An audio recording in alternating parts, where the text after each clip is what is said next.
Hi guys, welcome back to my another blog. तो आज सुबह नित्यांश ने रो के मेरा व्हाइट बोर्ड ले लिया था और वो पढ़ाई कर रहा है। देख सकते हैं कितना सारा ड्राइंग बनवाया है वो मुझसे और अपनी दादी से। तो यहाँ नित्यांश का हो रहा था बदमाशी। फिर थोड़ा देर के बाद मेरे हस्बैंड और मम्मी चली गई थी मार्केट, तो मैं पढ़ाई नहीं कर पाई। और मार्केट क्यों गई थी देख सकते हैं आप लोग, हमारा जो गैस स्टोव था वो ख़राब हो गया था, तो इसलिए कुछ दिनों से हम लोग इंडक्शन पे खाना बना रहे थे। मतलब चल तो रहा था लेकिन बहुत ज़्यादा हीट हो जा रहा था, इसलिए डर से वो चूल्हा यूज़ नहीं कर रहे थे हम लोग। तो अभी ये न्यू वाला आया है, ये अच्छा था, मतलब डबल फ्लेम वाला है। देख सकते हैं ट्रिपल वाला नहीं था, ट्रिपल यूजेबल नहीं लगता है मुझे, इसलिए हम लोगों ने सेकेंड दो वाला ही लिया। और ये सूर्या ब्रांड का है, बहुत ही सुंदर लग रहा था देखने में। और फिर यहाँ मेरे हस्बैंड उसे फिट कर रहे थे। उसके बाद फिर मैं यहाँ पूजा करूँगी गैस चूल्हा का, क्योंकि मम्मी बोली कुछ भी बनाने से पहले पूजा कर लिया जाता है। तो यहाँ मैं टीका लगा के पूजा करूँगी, उसके बाद कुछ मीठा बनाऊँगी। तो चलिए देखते हैं मैं क्या बनाती हूँ। और आज सुबह से पढ़ाई तो बिल्कुल भी नहीं हो पाया, क्योंकि नित्यांश पढ़ने ही नहीं दे रहा था, वो बदमाशी कर रहा था और घर में कोई थे भी नहीं। तो वो मतलब किसी के पास रहता है तो मैं पढ़ाई कर लेती हूँ, तो कोई नहीं थे, ना मेरे हस्बैंड ना मम्मी थी, तो वो मेरे पास ही चिपका था। तो सुबह से कुछ भी पढ़ाई नहीं कर पाई हूँ। तो अब देखते हैं पूजा वूजा करने के बाद फिर खाना बना के उसे सुला दूँगी, शायद तब पढ़ाई कर पाऊँगी अब। तो यहाँ मेरा पूजा हो गया है फिनिश, और अब मैं यहाँ पे मीठा में खीर बनाई हूँ, देख सकते हैं। खीर बनाने के बाद फिर मैं लंच का प्रिपरेशन करने लगी थी। तो आज लंच में सब्जी बना रही हूँ, चावल बन रहा है इंडक्शन पे।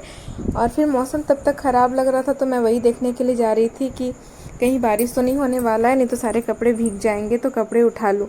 लेकिन फिर देखी नहीं, अभी तो धूप है थोड़ा थोड़ा, तो फिर छोड़ दी मैं और फिर खाना बनाने चली गई। फिर नित्यांश को खाना वाना खिला के मैं सुला दी और पढ़ने के लिए बैठी। आज सुबह से बिल्कुल पढ़ाई नहीं की थी, तो अभी पढ़ाई करूँगी, जो पढ़ाई करूँगी जब तक नित्यांश सो रहा है। तो लगभग वो भी सुबह थका था, इसलिए 2 घंटा आराम से सोया था, तो मैं 2 घंटा पढ़ाई कर ली थी आज दोपहर में। तो अभी यहाँ पे मैं मैथ्स बना रही हूँ और रीजनिंग सॉल्व करूँगी, क्योंकि मुझे रात में आधा चैप्टर फिनिश हुआ था तो अच्छा नहीं लग रहा था, तो सोची उसे फिनिश कर दूँ। और रीजनिंग का सेट नहीं मारी थी 2 दिन से, तो रीजनिंग का सेट भी मार रही थी अभी ही। तो थोड़ी देर पढ़ाई करने के बाद फिर नित्यांश उठ जाएगा तो मुझे पढ़ने नहीं देगा, इसलिए मैंने झारखंड भी पढ़ लिया अभी, मैथ रीजनिंग और झारखंड। रात में फिर से मैं कंप्यूटर पढ़ लूँगी या फिर साइंस रिवीजन कर लूँगी। तो चलिए देखते हैं कितने देर नित्यांश सोता है। जैसे जैसे एग्ज़ाम नज़दीक आ रहा है वैसे वैसे मुझे लग रहा है कि मैं मतलब जो भी पढ़ रही हूँ कुछ याद ही नहीं रहता है। ऐसा आप लोगों के साथ भी होता है? दोपहर में नित्यांश के साथ सोने का आदत मुझे भी इतना खतरनाक लगा है कि पढ़ते पढ़ते बहुत खतरनाक वाला नींद आता है, लेकिन फिर भी नींद तोड़ के बैठती हूँ और फिर जो होता है पढ़ाई अभी कर पाती हूँ। तो देखिए फिर बदमाश उठ चुका था, शाम में इसे नाश्ता खिलाना और फिर थोड़ा देर टहलाना छत पे, इधर उधर घुमाने में मेरा टाइम पास हो गया, तो व्लॉग भी नहीं शूट कर पाई और पढ़ाई भी नहीं। फिर रात में उसे उसके पापा खाना खिला रहे थे और यहाँ मेरा किचन का भी सारा काम हो गया, अब मैं उसे भी सुला दूँगी। देख सकते हैं सारा मेरा बर्तन क्लीन हो गया और किचन भी अच्छे से पोंछ ली, अब सुबह का टेंशन नहीं रहेगा मुझे। और यहाँ जनाब देख रहे हैं टीवी, देख सकते हैं खाना पीना खा के मस्त पैर हाथ धो के ड्रेस चेंज कर दी हूँ मैं इसका, और ये टीवी देख रहा है। तो अब मैं इसे सुलाने के लिए ले जाऊंगी। देख सकते हैं कैसे इग्नोर कर रहा है सिर्फ नहीं सोने के लिए, मैं इतना बोल रही थी लेकिन वो मेरे तरफ और कैमरा में देख ही नहीं रहा था, टीवी में घुसा हुआ है। तो अब मैं इसे सुला दूंगी और फिर मैं पढ़ाई करने बैठूंगी। तो अब देख सकते हैं नित्यांश को मैं सुला दी हूँ और अब मैं जाऊंगी पढ़ाई करने के लिए, और अभी टाइम हो रहा है लगभग 11:30। तो अभी मैं पढ़ने के लिए बैठी हूँ और आज मेरा टारगेट है लगभग 2 बजे तक मैं पढ़ाई करूँगी।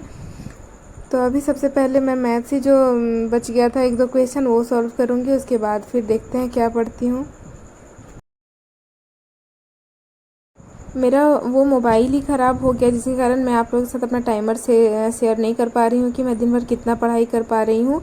तो सुबह आप लोगों ने देखा कि मैंने 2 घंटा पढ़ाई किया था जब नित्यांश सो रहा था दोपहर में तब, और फिर अभी 11:30 बजे लगभग मैं पढ़ाई करने के लिए बैठी हूँ और 2 बजे तक का टारगेट पढ़ने का सोची हूँ, ताकि रात के 3 घंटे और सुबह के 2 कम से कम 5 घंटा भी पढ़ाई कर पाऊँ। तो चलिए आप लोग देखिए, वीडियो में बने रहिए और देखिए कि मैं कितने देर तक पढ़ाई कर पाई थी। रहा लगभग मैं 1-1.5 घंटा पढ़ाई की थी, तब तक नित्यांश उठ गया था। तो अब मैं उसके पास जाके उसे सुलाऊंगी और फिर पढ़ाई करने बैठूंगी। तो यहाँ पे देख सकते हैं आप लोग, नित्यांश को सुला दी हूँ मैं फिर से और फिर मैं पढ़ाई करने बैठ गई हूँ। अब मैं मॉस्किटो नेट के अंदर ही पढ़ाई करूँगी, क्योंकि फिर बाहर अंदर आने में बहुत दिक्कत लगता है। तो चलिए देखते हैं मैं कब तक पढ़ाई कर पाती हूँ। तो देखिए रात के अभी बज रहे हैं लगभग 3:15। अब मैं सोऊंगी, बहुत खतरनाक वाला नींद आ रहा है और नित्यांश भी सो रहा है। तो आज